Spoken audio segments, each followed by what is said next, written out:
Next up, we have Absolutio Absoluta Absolutissime. Lyrics plus English translation, Arlecchino boss theme from Genshin Impact, composed by the Genshin Impact sound team. I don't know who the composer is. So, this is a Basterd's LFA, a layman-friendly analysis. I am a professionally trained musician. I am going to try to explain what is going on musically in this track in a way that you don't have to be a professionally trained musician to understand. That is my goal here. If you like that, make sure you're subscribed to the channel. This is going to go up on the YouTube. Make sure you're joining the Discord, following all that good stuff. There's going to be a lot of pausing because we are recording this live on stream, and I haven't heard the song. So, yes, we are going to be pausing, and I'm going to be telling you things as I pick them up. So, let's do this. Kinda does, yeah.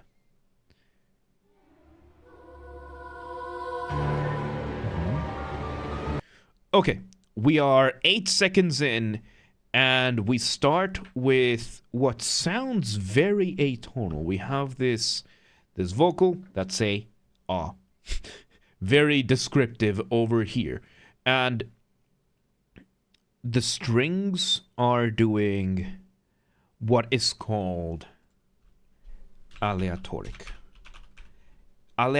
music. It's a children's choir. Okay, good to know. Aleatoric music is a type of atonal music. Atonal music is the opposite of tonal music. The overwhelming majority of music that people listen to is tonal music. Every song you've heard from your favorite artists, there's a 99% chance it's tonal music. Atonal music is that which does not follow the same musical guidelines to make this. Very useful for things like video games, film, etc. There's a live studio version of this song. There you go. And within atonal music, there is aleatoric. Aleatoric means that it's random. It's composed in a certain way that the result is going to be always the same overall sound, but it's never going to be the exact same notes played. The most noteworthy aleatoric piece ever made is Penderecki's Threnody for the Victims of Hiroshima. One of the most... I'm not going to play it right now because I hate it. I hate the sound of it because it sounds horrible, and it is such a brilliant piece to use in film. It's used in Children of Man, and it's a very effective thing. And the point is that the players are going to be given instructions of overall what to do. And the instructions are going to be: play the loudest note you can on the highest and loudest note you can on the violin. Something like that, right? And we're having this introduction, a very aleatoric introduction with this track. We're 8 seconds in. Very difficult job for the children's choir here. Because a thing about singing is that very often you want to be given a reference note so that you can start. So, you know, your song is in the key of C. You want to hear C if you're starting on C. You need to know where you're starting. Like, more trained vocalists will be able to figure out the rest, but it's incredibly difficult. And right now, starting with that, because we had the strings doing that, then we had a little bit of piano, and then the children choir jumped in. A live performance of that is going to be very difficult. Then we had some... Oh, okay, let me hear that again. I want to hear that again. Piano. And we had a very, very cool crescendo decrescendo, which just means going louder, going softer, of a tuba. Again, using brass is a risky move. Brass instruments, trumpets, trombones, tuba, to a certain extent, French horns, depending on the category that you're putting them in, right? These instruments are really loud. They are insanely loud. It's very, very easy for any one of these to completely overpower the rest of the orchestra. What we just heard is a very loud sound that was either somehow balanced out or was reduced in volume in post. Because that's a very loud thing that they just did. But the vibe, the tone, the timbre that you can give with that, so good. Let's continue. Now we have the vocals. So you have the vocals, the children's choir leading the charge with the melody, with the main motif. Motif, of course, being the smallest version of your musical idea, the seed from which everything else comes out from. It's very, very good. We're having the children leading the charge here, and we're having the rest of the orchestra kind of playing at the start of their words, with the violins doubling. Double basses, and once again, fairly aleatoric for the higher strings. Percussion. And the children are doing staccato. The children here are doing what is called a staccato. I think that's how you pronounce it. I always forget if it's staccato. I always forget which one is the double letter. But staccato just means it's very quick, like almost like a dot. Pop, pop, pop, pop. You have that very effective, especially when it comes to, I mean, almost any instrument is going to be very effective in staccato. Very dramatic way of doing this. You have staccato, and then the opposite is legato. The opposite of staccato is legato. Staccato is that you're just very, very, very like droplets giving the sound, and legato is that you're just letting the notes play out. There's in-betweens, of course, but these are the two main terms that we have that. And right now we had the children and a bunch of the orchestra doing this staccato to give it this sense of pause. Pause, very good.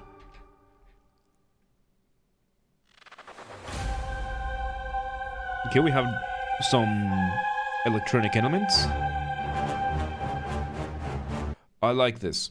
We are having a call and response with the vocals. The vocals are playing very, very high up, doing a call and response, again being one instrument, one line. In this case, the choir is singing something, and something else is going to do something else in response. And we are having what could be the two most extreme ends of the orchestra having a call and response. This is basically, as far as it goes, having a shouting match between the two. It's very, very fun when you do something like this. Okay, we got a... Oh god, the orchestration. I always forget how good the orchestration is in Genshin Impact music. You can say whatever you want about the game. The music of this game is so well crafted. And what I just mentioned, the term is orchestration.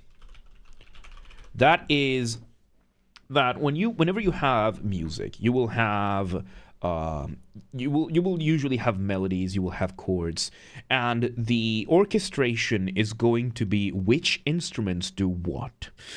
Because you could also always have what is called a tutti, which just means everyone. So everyone plays and sings the exact same thing, and then you will have orchestration.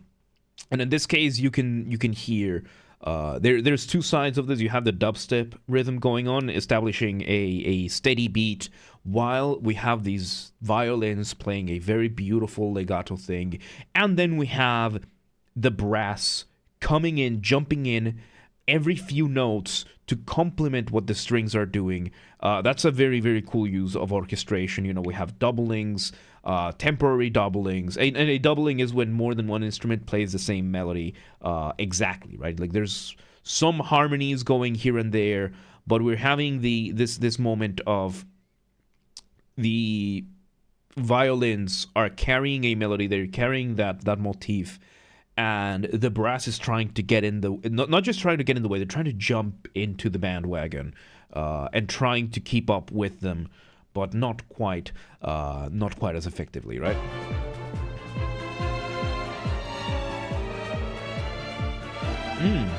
And there you go. Now it's two sets of violins. Trumpets are going in. And something that trumpets are really good for in general is accents. Trumpets, oboes, trombones, tubas. That's what they've been doing here as part of the orchestration. They're doing accents. They are accenting specific parts of the measure, specific parts of the beat, to draw attention to that. That's what these instruments are exceptionally great at. When it comes to the brass, they are your accenting instruments. You give them accents. It wasn't until maybe John Williams that he decided to fully bring in the power of the melodies that these instruments can have. But usually, trumpets are best used. Trumpets, trombones, tubas are best used for accenting this kind of thing. You use them very sparsely, not that much, and you have them give you these stingers, these just sudden bursts that just elevate everything else to this.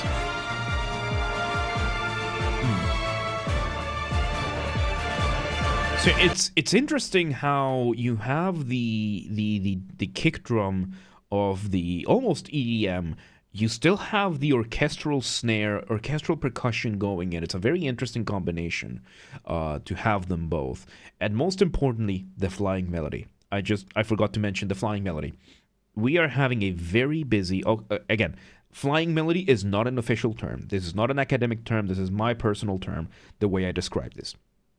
The basses are doing a lot. The middle section is doing a lot.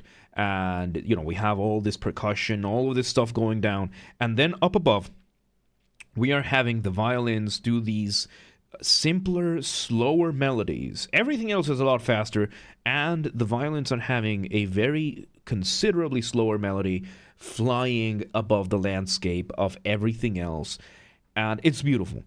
It's beautiful. And when you then take the trumpets and the trombones and you add those stings to it, it's almost like it's being fired upon. The flying melody is being fired upon and interrupted, and trying to aim at bringing it down with the rest. Because the trumpets are playing higher than the violins. So it gives it this motion of...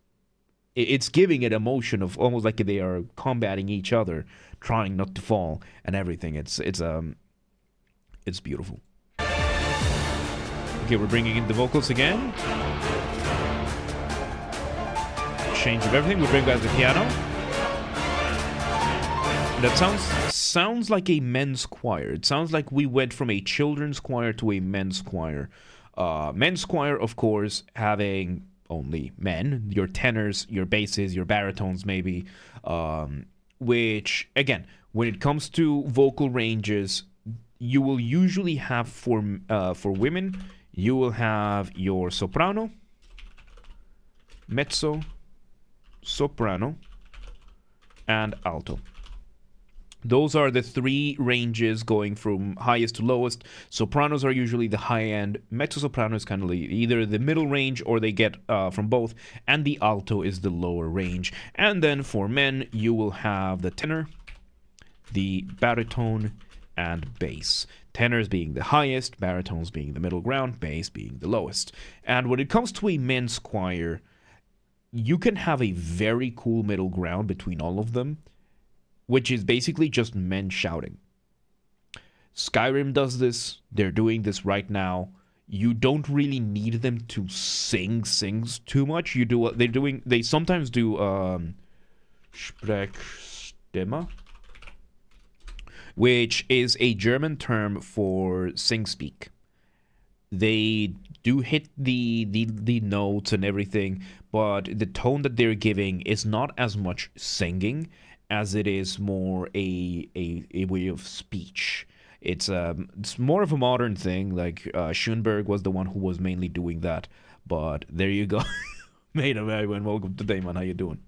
So yes, it's speeding up, and you're having those violins and everything. We added an organ here. On top of everything, organ has been added. Organ, of course, always gives you that quasi-religious feeling to it, especially because, most organs nowadays are in churches. The grand organs that you will see, those pipe beautiful, overly complex systems. And so most people will have come to associate the sound of an organ to the sound of something religious, of something that is higher than thou, kind of thing, like almost spiritual. So whenever you want to give something a very epic, in the more religious sense sound, you're going to add an organ. And another thing that is happening here is that the orchestra is doing a lot of staccato, a lot of stings. They're letting the vocalists take over. So here you go. We have a solo.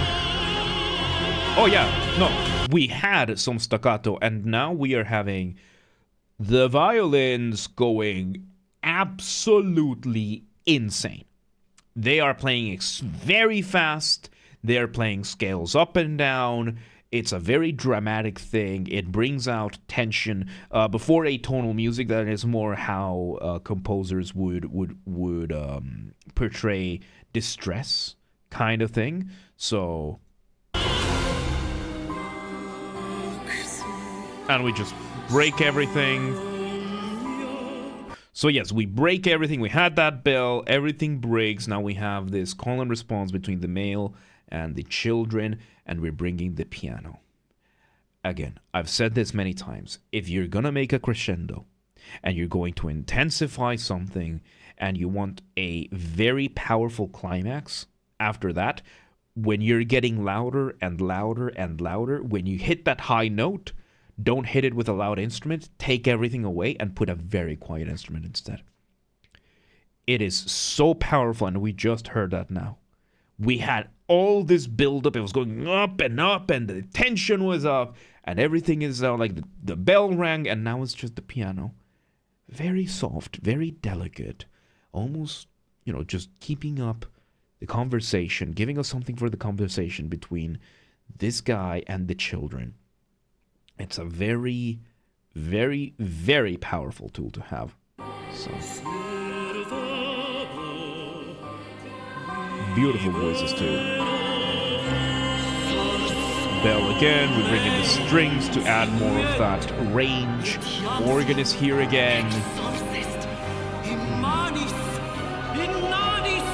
And then we have again that Sprechthema of he started singing, and now it's more like almost like being yelled. Very, very, very powerful. What's that smell? You smell that? It smells like a fucking weed. Let's just let that play out. So the singer is female. So that's a deep alto then. That is a deep alto. That's a very, very deep alto. I didn't know it was a female. So yeah, that's gonna be. There's a name for this because she has the range of a tenor. She has the range of a tenor, and which is still the higher end of men's range, but it's gonna sound so different. And the point here was the Sprechstimme. She went from singing, having this like lyrical voice. Lyrical voice is when you're singing opera, like, going to this almost like yell. So, I think we've seen this before, yeah.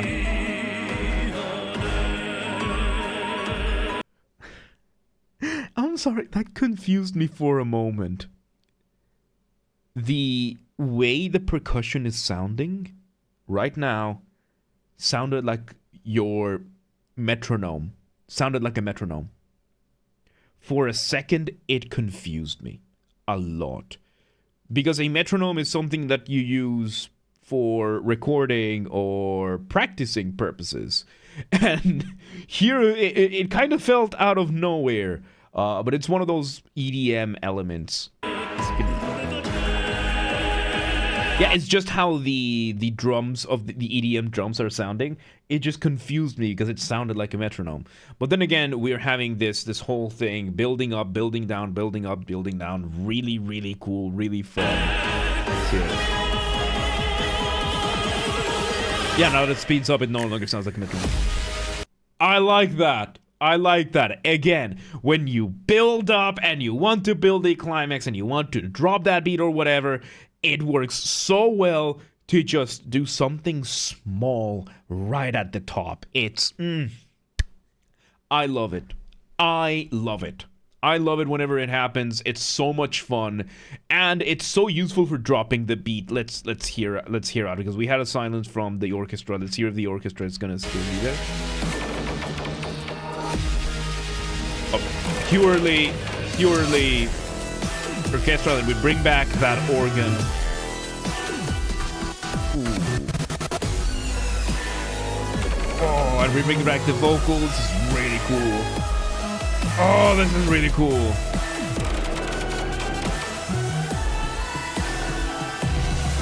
I like it. There's only 3 things going on right now, but it feels so full. The range feels so full. You're having the vocalists doing their thing. You're having the EDM carrying this really cool beat. That's something I really like about EDM, how much you can really mess around with the beat. And how you can add these like constant pauses and everything, and really, really cool stuff. And then you have the vocalists with the organ. Oh god, it's really cool. It's really cool.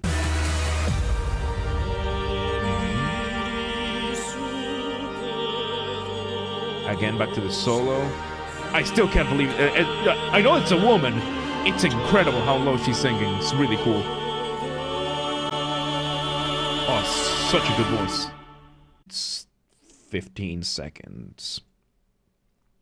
All right, so we are continuing the Absolutio Absoluta, Absolutissime, because we are the previous video ended and we didn't get the ending of the track. So, future Jay, good luck. All right, let's continue.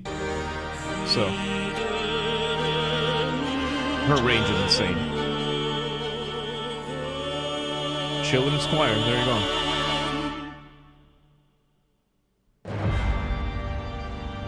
Oh yeah, that's pretty powerful. So yes, now we have literally 1 note. We missed 1 note from the original video, but there you go. Pure stage presence. That was 10 seconds of her stage presence. What a presence this woman has. Incredible. And yeah, there you go. That final note, a tutti. That's a tutti. Everyone plays the same chord, everyone goes for it, and you just ta-ta, ta-da kind of thing. Really, really good.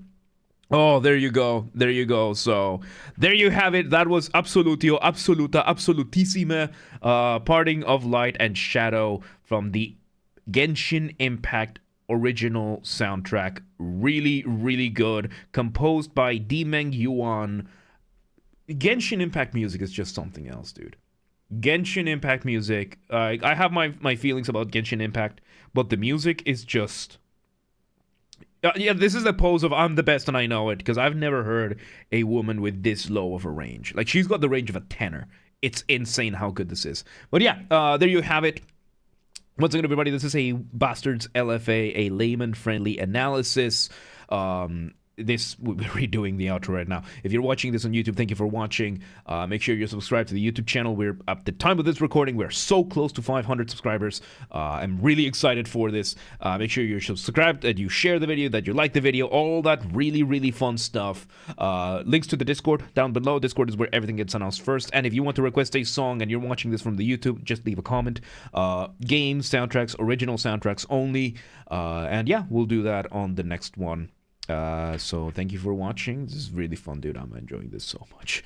So there you go. There you go. Absolutio Absoluta, Absolutissime. Play on words on how music is written. You know, piano, pianissimo, pianissimo. Fun stuff. Genshin Impact soundtrack. Really, really good stuff. But